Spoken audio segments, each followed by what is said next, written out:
Gentleman from Colonial Heights, Mr. Cox. Point of personal privilege. Gentleman has the floor. Mr. Speaker, I want you to contemplate this number for me. 54,600,549. Let me say that again. 54,600,549. Some numbers are so big you just cannot get your arms around them. They're staggering. And I can remember when I first became a budget conferee in 2004, they were talking about $70 billion budgets, and for a guy that made about $50,000, I just couldn't comprehend it. And we were talking about $1 million up on the 9th floor, and I thought that was everything, and one of the senators told me it was budget dust. 1.2 million K-12 students in our schools. Multiply that by 45, and you get around 54,600,549.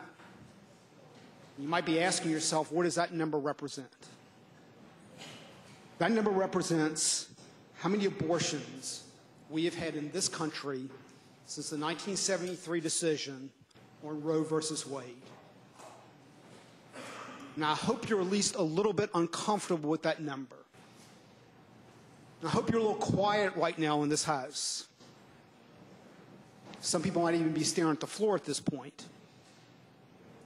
Because we talk a lot about what are we going to do about this number. And I got to tell you, that number simply haunts me.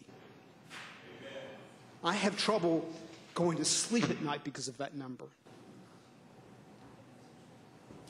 And when I came to this house, I said I would do everything I could to address that number. You know, I am privileged to have friendships on both sides of the aisle. I know there are good intentions on both sides of the aisle. And I am privileged to go to Bible studies on Tuesday and Wednesday. And one of my favorite Psalms is Psalm 139. And I love King David because King David had a lot of faults, but the one thing you always knew about King David was a man after God's own heart. And if you remember Psalm 139, he talks about his Creator and how he knew me in my mother's womb, and how I was fearfully and wonderfully made, and that the Lord knew every one of his days that were preordained. And I guess that's always been sort of my fundamental feeling about this issue. I have 4 boys and a beautiful wife. They are Lane, Carter, Blake, and Cameron. Lane's a sophomore at Longwood. Carter's an 11th grader who just made the varsity baseball team, and that's a big deal for me. And Blake's a 9th grader, and Cameron is the baby. He's a 7th grader. And I love to pull out my wallet and show you all the pictures, because that's what proud fathers do.